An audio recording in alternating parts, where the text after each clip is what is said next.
How's it going, guys? Andrew here at Justified EDC, and I got another EDC update for you guys today. It's been a little bit. I usually do these about once a season, because as the seasons change, sometimes what you're wearing changes, what you carry changes. And I think I did one for spring of this year already, but at least where I am here in Pennsylvania, it's getting really hot already. We're having like mid 80s days most weeks here already, so it's kind of already transitioning into summer EDC for me. So I figured, we'll go out here, we'll give you guys a new EDC update. And yeah, we'll just see how it goes. So before we jump into anything, we're going to go through all the normal stuff, everything that I carry, all that good stuff. But as always, I got to thank the sponsor of the channel, Auxiliary Manufacturing. Mike over at Auxiliary Manufacturing makes awesome custom USA-made fixed blades like this Pocket Bowie here and this Sume model here. These are the two that I have on hand right now. But he has a whole bunch of models. He's going to be at Blade Show right now. He's cranking out models, getting ready to go to Blade Show. But if you're looking for an awesome USA-made custom fixed blade, definitely go check him out. I do have a discount code with him. Justified10 will get you 10% off your order. I will link all of his pages down in the description. And thank you again, Mike, as always, for sponsoring the channel. And today, for the first time, we actually have a video sponsor. So let's go hear a little bit from them right about now. Recently, I discovered that several websites had my personal information, including my email address, listed on compromised password lists. Even worse, I found my email being listed for the purpose of accessing my paid streaming services for free. It's not the first time I've dealt with online security issues either. In the past, I've been the victim of credit card fraud that my bank didn't catch, and it costed me money and countless hours resetting passwords and trying to secure all my accounts. It's extremely frustrating and alarming to see how easily your data can be leaked online, and trying to get it taken down and secured can feel like an overwhelming and daunting task.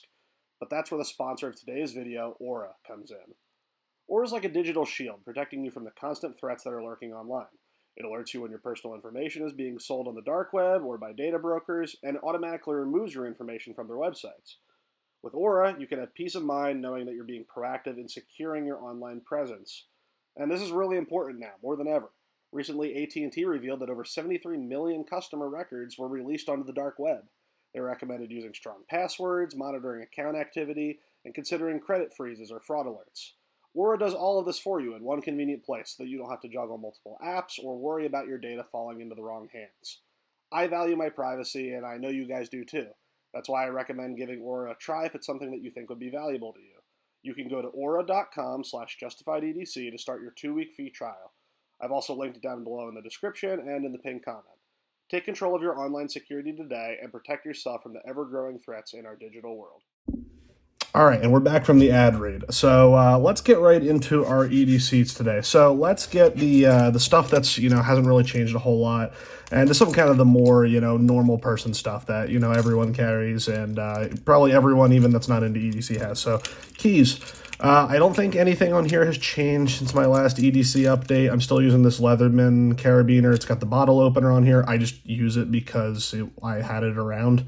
I'm not a huge fan of it, but I don't hate it either. I do like that it keeps the your key ring here separate from the actual carabiner, so it can't slide around. It stays in the one spot, and having a bottle opener is nice. But, I have other things that have bottle openers too, so not a big deal. One thing I have on here, again, that I'm pretty sure I've always had here for a while now, at least, is this InCharge, Rolling Square, I think is the name of the company, InCharge. It's just this little cable here that has a bunch of different charging ports, USB-C, USB-A, micro USB, lightning connector. Basically, you can charge to and from any device. It's just a nice little cord to have in a pinch, if you're out and you don't have all of your charging cords, or, your buddy needs a charger and you have an Apple and they have an Android, you can still charge all your devices. I also have this Resqme tool on here that gives you a seatbelt cutter and 2 different ways to break glass. Just a good thing to have. You can give these to anyone, even if they're not into EDC. They're much more likely to get into a car accident than any kind of fight or anything. So this is a good piece of life-saving equipment that anyone can have. Other than that, just my car keys, house key, apartment key, all that kind of stuff. And then just my Order of the Black Shamrock tag right there with my name on it. Pretty cool. Other than that, keys have not changed one bit. So getting those out of the way. Let's see. It is getting warm out, so we're doing the sunglasses thing. I don't even know what these are. exactly. I think they're just cheap. I got them at CVS or something. The only thing that I know is I like that they have rubber on the inside. Look at there, China Special. I don't even know what the brand name is on these. But I like they have rubber on the inside, keeps them from slipping off my head. They're just normal polarized glasses. I think they were like 20 bucks or something, but good to have some eye pro, you know, keep your eyes protected from the sun, and you know, if you have to shoot, it's nice to have some eye pro around. It's not like these are ballistically rated or anything, but you know, you get hit by a shell casing, it's not gonna hurt your eyes too much. Wallet, again, I really love this wallet. It has not changed at all, and I don't foresee it changing. Actually, you know what? I say that so quickly, but I do have a buddy who's a leather maker sending me a wallet to try out, so I'll be running that for a little bit when that gets here to try it out. But this is the Rustic Heirloom Hitchhiker. I got my little twisted T bead on here from Zero Feud. It's really simple. It's got card slots up front. It's got a spot in the back for cash and anything else. I put business cards in there on my punch card for the range, for the shooting range. But just very nice, slim, minimal wallet. I like it a lot. I like the lanyard. It's easy to grab out of the pocket. Don't see that changing anytime soon either. Other than that, again, going into the warm months, it's especially important to have water on you. I carry a Nalgene everywhere all the time. It just goes with me everywhere. If you ever see me or meet up with me in person, I'm going to have this with me. It's just the 32-ounce Nalgene. This happens to be a glow-in-the-dark one. I'm not even sure if I'm going to be able to get it to glow here on camera. Maybe a little bit. Yeah, it's kind of hard to get it to do it on camera, but this does glow in the dark, which is nice. It's just kind of fun. I like the color. I forget what the name of this lid is. I'll leave links to, again, I wanted to say, I'll leave links to all of this stuff down in the description. I got this off of Amazon. It's just like a replacement lid for your Nalgene. That is a screw that you can, instead of just taking the whole lid off and having to use the wide mouth, you can still unscrew the wide mouth to fill it, but you have a smaller drinking spout up here. And this carrying handle is actually on a pivot instead of just being a strap, so it doesn't break as often. So I like these, got all my stickers on there. Let me know if any of you guys know what this sticker is from. I'll give you a hint. It goes with this tattoo right here, that tattoo on my hand. Those two things go hand in hand. So let's see if anyone knows what that sticker's about. Other than that, got Geisley, Gypsy, Bob's Burgers, Emerson, got Kermit that was holding an AK and has since worn off. But yeah, I love this bottle and it goes everywhere with me. And speaking of that, I'm going to take a drink because it is hot in this room. We haven't put in our AC yet this year, and I can't have fans running while I'm filming or it messes with the audio, so it's kind of warm in here. All right, let's see. This has not changed either, my flashlight. The only thing that did change about it and why I didn't put it in that kind of basic section right up there at the top is I did end up switching the pocket clip around on this. Originally, I had pretty much the entire time I had this, I don't know, I can't remember if it came like this and I switched it originally, but for years now, I've had the pocket clip slipped up here in these two holes so that you pull it out of your pocket like this and you can hit high, or you can pull it out of your pocket and then you kind of shimmy your hand up and you can use the utility settings, low, medium, high. If I didn't say it already, this is the Surefire Stiletto Pro. But I decided to flip it around because I saw someone in someone else's EDC video talking about how you actually can use this as a headlight. Now, I keep a actual dedicated headlamp in my car, and sometimes I'll run like a tiny little keychain light on my keys that I can use as a headlight, but I was like, you know, I always have this light with me. I do everything with it. It's, as you can see, it's nice and worn in. It's been all broken in over the years. But it would be nice to, you know, the light that I just have in my pocket, if I can, you know, take my hat off here, you know, shout out to Auxiliary Manufacturing again, got the Auxiliary Manufacturing hat on. But you can slip this onto your hat and use this like a headlight and a pinch. So I was like, okay, that's kind of interesting, but, well, I like carrying it like bezel up instead of bezel down. I've actually found that carrying it like this, when you kind of grab it out of the pocket, it's very easy to turn the light into that high mode there. You can kind of grab it out here and just rotate it into your hand. Versus here, you kind of rotate it the other way. But either way, going right to high, you're pulling it out and you're rotating it one direction or another. So that's not a huge downside, but when you pull it out like this, your thumb is already right there on the buttons to use the utility mode. So I don't know. I don't like having the thicker part up my pocket, and I think a little bit more does technically stick out, or at least it feels like it does in bezel up. But I'm going to carry it like this for a while, and I'll report back to you guys with what I like. I have a sneaking suspicion I'm going to go back to this just because I've already caught myself a couple times pulling it out and like turning it to use it in the way that I would if it was bezel down. So maybe once I get used to it, I'll change my mind on that. But for now, Surefire Stiletto Pro, fantastic EDC light. I don't foresee this changing anytime soon, unless Surefire wants to send me the new Pro 2 with that super high candela output. I don't want to spend $300 on one, but I'm not going to lie, I did send an email to Surefire. I was like, hey guys, please send me one of these lights. I talk about this all the time. So hey, we'll see what they say, but not holding my breath or anything. But okay, so let's see. Let's go into my tool pouch here. I can't remember if the last time I did an EDC update, if I had this pouch or if I've just shown it off in other videos. But this is a tool pouch from Citizen E Industries over on Instagram. Who is Citizen E? Again, I'll leave links to all this stuff in the description. This is a nice, just slim pouch that can hold all of my tools. Again, originally I had been carrying like the Knipex Cobras and the Leatherman Free T2 and a leather organizer, and then like I had my pen in another pocket, and I had my Swiss Army knife if I carried it, like my little SD in another pocket, and I had my pill container in my car, and like so everything was all over the place. But I ended up slimming it down, and for a while I was just carrying this, my pry bar here, my FLC Knives pry bar, and then I had my toolkit, and that was kind of it. So inside here we have I have my Tactile turn bolt action mini in glass blasted titanium. I have my Sharpie, just one of the ones with the metal cover on it. Just it's good to have a Sharpie around. I use Sharpies quite a bit, and I write a lot at work, so having a pen is great. Inside then, oh, by the way, on the back, there's a spot for a pouch where I just have one of Mike's patches on there. One, it looks sick, and I want to support Mike, but also having one of these rubberized patches, when I have this in my back pocket, it keeps it from slipping out as easily. Also on the outside here, I have, shameless plug, I have one of my company's 3D printed knuckle beads, G3D, on there. But it does come with the lanyard, just not with the bead. I added the bead. So inside here, I got a couple things.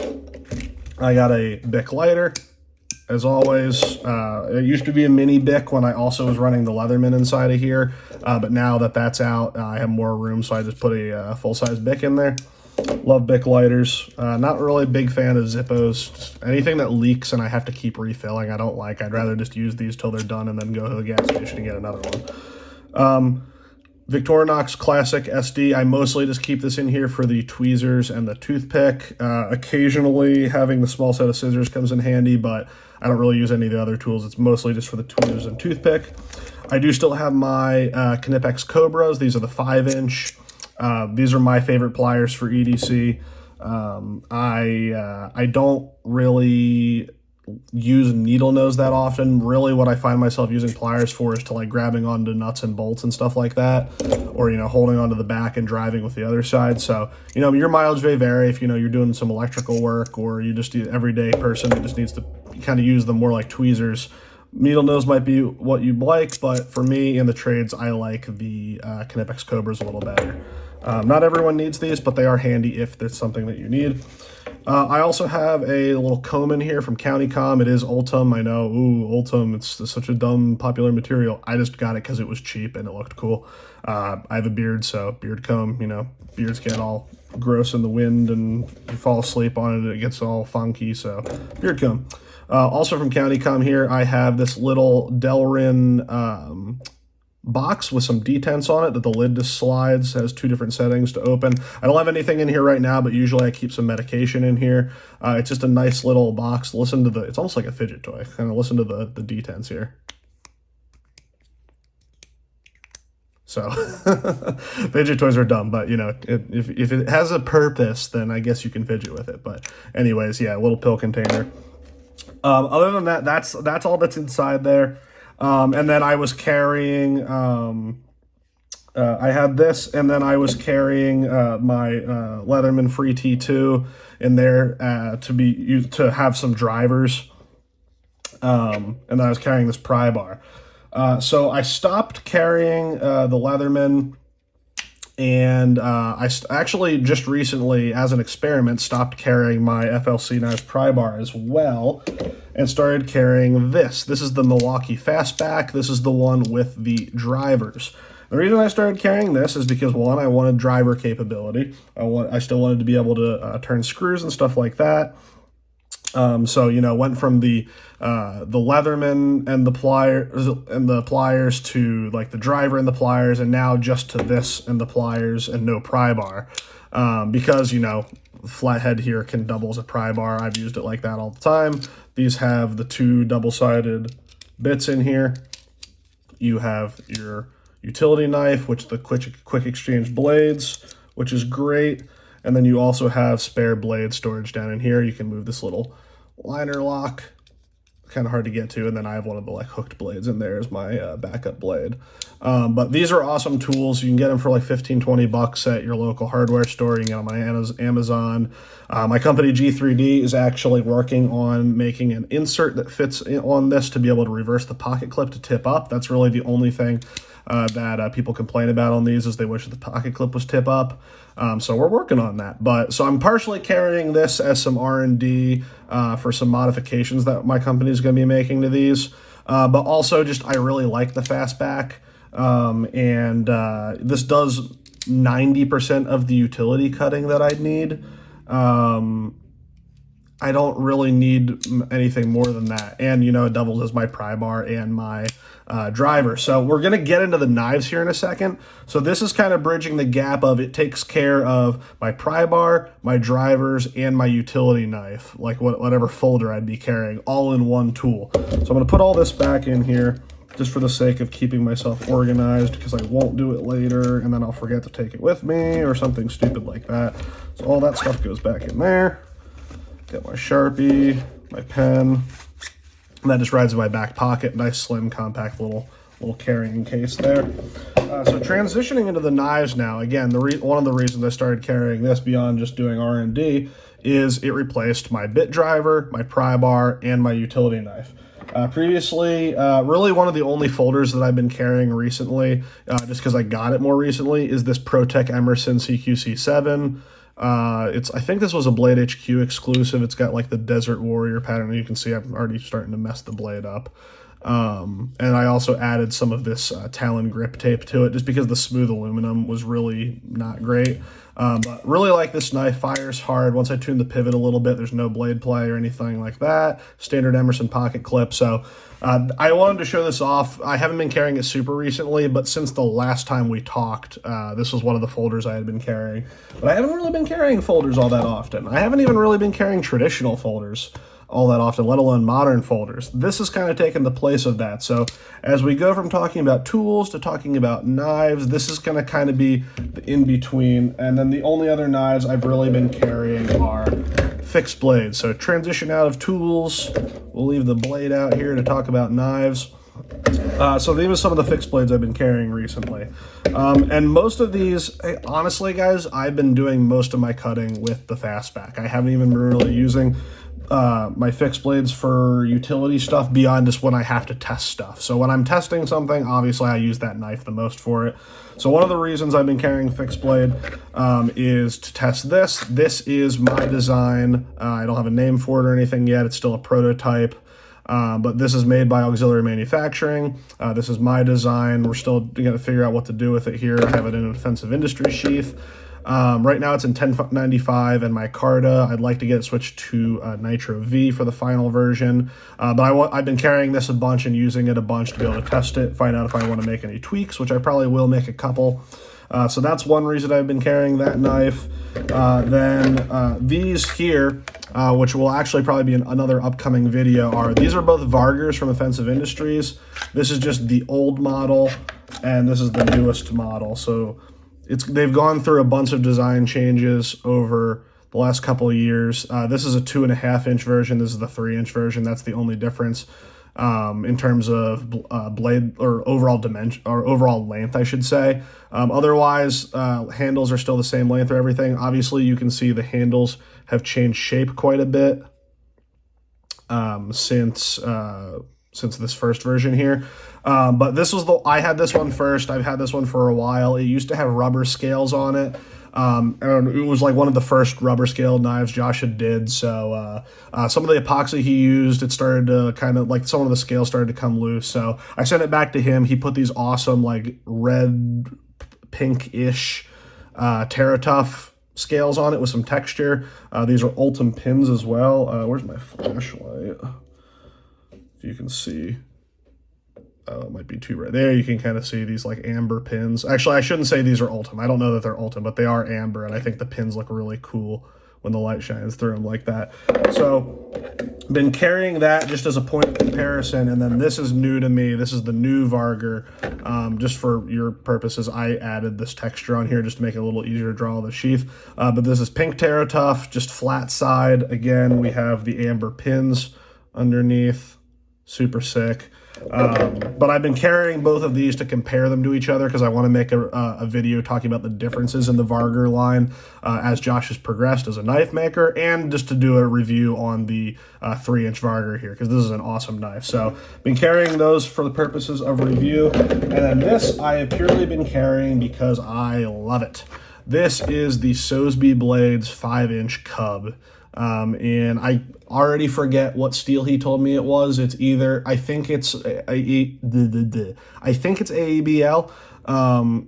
And these are micarta scales. This is the only 5-inch Cub with micarta scales in existence that I'm aware of. He is starting to make some of these Cubs in 4 and 5-inch blades. I've seen him have some out for sale at shows.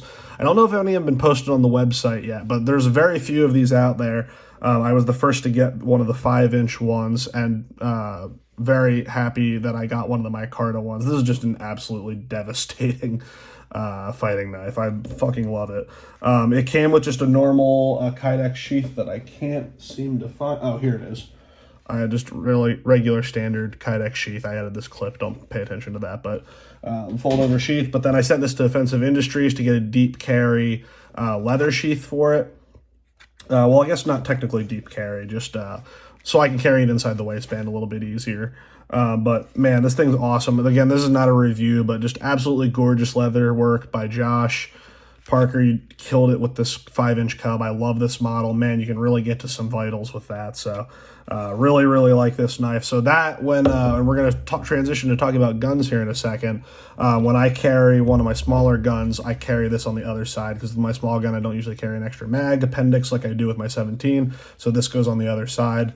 I've also been experimenting with kind of having the gun appendix where it normally is and running it kind of to the right of the gun. It's something that Josh from Offensive Industries does, and he was telling me about, so I've been trying it out, but that's what that knife has been for. But again, this is just a defensive blade. I do not do any EDC cutting or anything with this. So that is the knives. Let's get into guns here. A couple things have stayed the same. A couple things have changed. You know, Milwaukee Fastback, get out of here. We love you, but get out of here. Some things have stayed the same, and some things have changed. So the things that have stayed the same, and again, for all of the safety nerds and for YouTube guidelines and video sponsor reasons, all of these guns are unloaded. We are in a safe environment. I know what I'm doing. No one is in danger here. So this is all safe. I will show you here. Drop the mag, clear, chamber is clear. We're all good to go. There we go. Same thing here. Mag is unloaded. So now the safety Nazis are happy. So Glock 17 with the Surefire X300 has still been my main carry gun. I've been on a mission to pretty much carry just this gun as many times as I can throughout the year. Just trying to stay consistent with what I'm carrying.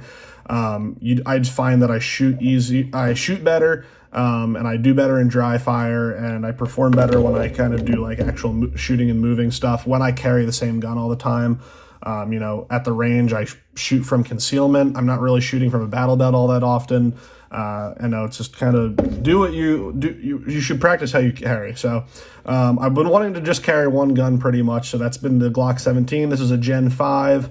The only mods to this are I got it used. It was pretty much brand new except for the stipple work when I got it.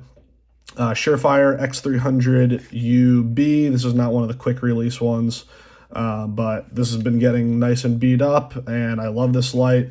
One of the only attachments I did to this is from Emissary Development. It's just a switch that's much easier to hit the Surefire switch with the Emissary paddle on there. Other than that, only mods to it are these are Glock factory night sights. I only have night sights on there because there are only Glock factory sights that are metal. So I have those on there just for metal sights. Cagworks, or Cogworks, however you want to say it, raised an extended slide release. So easier for me to maintain a firing grip and hit that slide release. Same thing on lockback. It's easier for me to just put that up. Also ambidextrous because it is a Gen 5. And then other than that, just a Vickers magazine release. Puts it a little bit farther back. Again, easier for me to hit that while maintaining my firing grip. But no internal changes, just a stock Glock. This is running in a traditional arms light-bearing jab holster, discreet carry concepts, clip, mod wing, just standard stuff there. And then my backup mag here is just another Glock 17 mag, but with a shield arms +5 extension on it, so 22 rounds in the backup mag here in a mag carrier from Superstition Concealment. These are the best mag carriers in the game. I'm not a big fan of sidecar holsters. I like detached mag carriers. I think they kind of move with your body a little bit better. They're easier to position exactly where you want them. Not everyone's body is the same, so why would you all use a holster that's only made for one position? I think detached mag carriers are just better. That's all I got to say about that. And then in terms of running the Glock, in an attempt to be wanting to run the Glock more, and to be supporting a company that I really like, here, actually, I'm not sure if I'm allowed to show taking this light off on YouTube because they're weird about like what modifications you can show on camera. But I'm just going to take this light off camera here really quick so I can show you this other holster I've been using. Okay, lights off. This is from Harry's Holsters. This is their Infiltrator model. If you remember my J-frame holster, the Icon and the Icon 2.0, those are Harry's Holsters. Similarly here, just a amazingly engineered holster, built-in wing that's molded into the holster, monoblock, extremely slim. Everything is rounded off and smoothed extremely well. Sweat guard, all that good stuff. It's optic cut. They all come optic cut. These three holes here, I think they're coming out with some accessories that you're going to be able to attach to this. But this is probably the most comfortable full-size holster I've ever used. I would say that it's easier and more comfortable for me to carry with this than something like my J-frame. It's just so comfy. It's all rounded off. It's easy. It rides nice and high. I absolutely love this holster. So most of the time I've still been running with the X300 just on my day-to-day, but every once in a while I have been carrying this. One, because I'm testing this holster out to be able to do a review on it, and two, on the days when I really just don't feel like carrying with the extra length of the light. This is still a very capable package here. So I'm going to get this out of the way so we can talk about the last thing on the table here in terms of guns. So I know I just said that I'm trying to carry the Glock 17 as much as possible, and I'd say 95% of my days the Glock 17 is still on me. However, there are days where I still just want something really, really small and really, really compact and easy to carry. Before that was my J-frame, but honestly, I'm starting to go away from the J-frames as much. They're outdated. They're not giving you the performance that I would really want, even out of a small gun. Again, I still like J-frames. I think they're fun to shoot. I respect people that carry them, but as someone who is a Glock nerd, again, we will clear this here for all the safety nerds here. Magazine's empty, chamber's empty. There we go. So again, that is clear. We're in a safe environment, all that jazz. The Glock 43 here is about the same size and weight and all that good stuff as a J-frame, and I have a Terran Tactical +2 mag extension on here. Instead of 5 rounds of 38 special, I have 9 rounds of 9mm. Again, I run the Glock 17 so often, it's just much easier for me. You know, manual arms is all the same as my 17. It's just easier for me to, you know, transition to just a smaller Glock than a completely different platform that you shoot completely differently. You know, grip angle of your J-frame is a little bit different than your Glock. Grip angle here, exactly the same. So all my draws and everything, while it is a smaller gun and my hand position is all slightly different, the manual of arms and how I operate this gun, all that kind of stuff is exactly the same as my 17. So this is the small gun that for the 5% of the time where I really need something small, that's comfortable, easy to conceal, I forget it's there, that kind of thing. The Glock 43 has been that for me. Andrew, why are you running a +2 extension that makes it the same length as the Glock 43X? Why wouldn't you just get a Glock 43X? Then you have a 10-round magazine. Because I like being able to run the flush fit magazines that are super short. Like, this conceals like no one's business when you have a flush fit magazine on here. Obviously, a little bit easier to shoot when you have that extension on there and you get 2 extra rounds, but you know, if I was carrying in a suit or something, being able to put the flush fit mag in there, I think is a big plus. Other than that, I have some, I think, yeah, Ameriglow blacked out serrated rear sights with that orange tritium front sight. That's the only mod on this other than the magazine. Other than that, it is completely stock. And this is in a Holsterco holster, I believe. I got this off of Buddy on Instagram. Again, monoblock, mod wing. Nothing special about the holster, but it works just fine. I'm thinking about getting one of the Harry's holsters ones here down the road. I've also been looking into getting, Streamlight just released, not only did they just release the TLR7HL that has a higher lumen output than the regular TLR7A, they also just released a TLR6HL, which if you don't know, the 6 was that 100 lumen tiny little light that's the only thing that fits on the Glock 42 and 43. Well, they just released an HL version that has rechargeable batteries. The batteries are also just like easier to find and again rechargeable, so you don't have to use those stupid little button cell batteries, and it increased the lumen count from 100 to 300 lumens. So I might be getting one of those to check out here and do a review of soon, but for now this is how we're running that. So most of the time it's the 17, the rest of the time it's the 43, and I am running a Spear Gold Dot 124 grain plus P, just so you can see that there, but that's what I'm running in all of my 9mm. That is it, guys. That is everything I have for you today. So I'm going to pull some stuff back out here for you guys to look at for your viewing pleasure. Thank you guys so much for watching this video. If you have any questions about anything I talked about or any input, or just you want to let me know what you guys are carrying, you know, let me know. What did you think about the ad read, all that good stuff? Leave it down in the comments. I will link everything that I can and I feel like doing down in the comments. Again, thank you so much to Aura for sponsoring this video. You can use aura.com/justifiededc to get that free 2-week trial down in the description in the pinned comment. And as always, I will see you guys in the next video.